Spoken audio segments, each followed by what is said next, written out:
C'est à la mairie annexe de Saint-Martin que s'est tenu ce samedi le premier salon Créa Ludique. Un salon co-organisé par 3 associations, la Reine des Jeux, le Chevalier du Graal et les Centurions de l'Aisne. Ici, c'est donc la réunion des 3 associations qui regroupent plusieurs domaines ludiques qui sont de la peinture sur figurines, comme vous le voyez derrière moi, donc les jeux de société ou des wargames avec figurines qui sont Warhammer, Warhammer 40 000 ou des jeux de cartes comme Magic. Voilà, donc c'est vraiment tout ce qui regroupe tous les aspects ludiques des jeux qu'on puisse retrouver. Notre but, ça a été, premièrement, c'est de se faire connaître, parce qu'on existe, nous, en tant qu'association depuis 1 an et demi. Et c'est vrai qu'on essaye de partager notre passion avec tous les gens qu'on rencontre. Et je pense qu'un salon est fait justement pour rencontrer le plus de gens possible et toucher le plus de population possible. Donc, et en même temps, les gens peuvent découvrir tout ce qui est jeux de société, les nouveaux jeux de société, peuvent découvrir la peinture sur figurine qui maintenant a fait d'énormes progrès. Les peintures sont magnifiques et les jeux sont de plus en plus développés. Donc il ne faut pas hésiter à venir découvrir ces jeux. Chez nous, c'est à partir de 12 ans. Jusqu'à 90 ans, enfin même plus ceux qui veulent essayer de jouer, il n'y a pas de souci, ils sont très bien accueillis.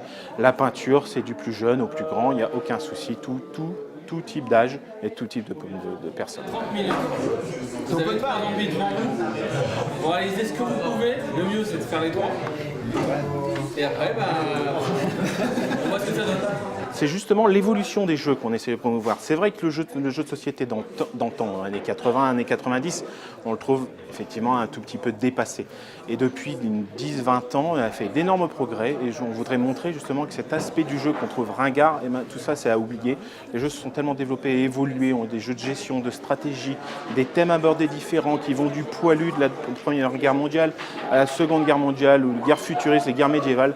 Tout ça fait qu'on peut se perdre dans n'importe quel univers, on peut trouver n'importe quel univers dans les jeux de société.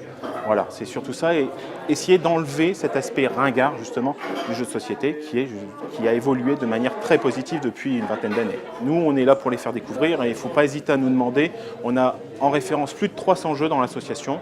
On peut venir à l'association acheter des jeux. Chez nous, on a une politique de découverte, donc on peut venir pendant 2 fois chez nous pour découvrir qu'est-ce que le jeu de société. Si l'ambiance chez nous est très bonne aussi, il n'y a aucun souci. Donc on peut venir 2 fois gratuitement. La 3e fois, forcément, on commence à faire payer une vingtaine d'euros par an dans l'association. Donc c'est pas ce qu'il y a effectivement pas de plus cher par rapport au prix des jeux de société. On essaye justement de faire un prix assez bas pour donner accès à tout le monde à ces jeux.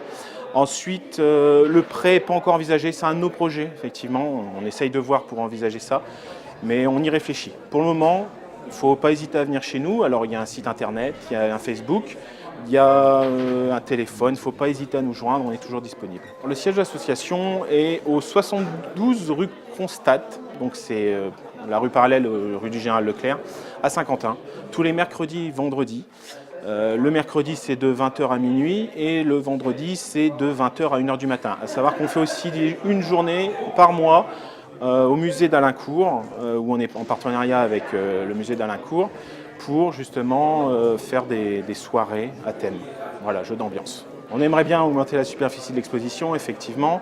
À terme, ce qu'on aimerait le plus, c'est avoir des éditeurs et surtout des concepteurs de jeux. Il y a des concepteurs de jeux français, genre Bruno Catala, extrêmement connus, qui font d'excellents jeux.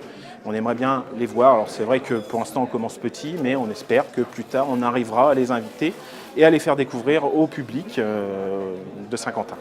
Voilà. On n'avait pas de prétention, c'était notre première édition, on a organisé quelque chose, on a diffusé l'information au maximum. Ce qu'on voulait, c'est que les gens adhèrent à cette idée et viennent nous voir. Et ça fait plaisir de voir cet après-midi beaucoup de personnes viennent nous voir et viennent découvrir. J'ai vu un couple de personnes qui est venu jouer directement sur une table. Il ne faut pas hésiter à venir jouer justement. Voilà.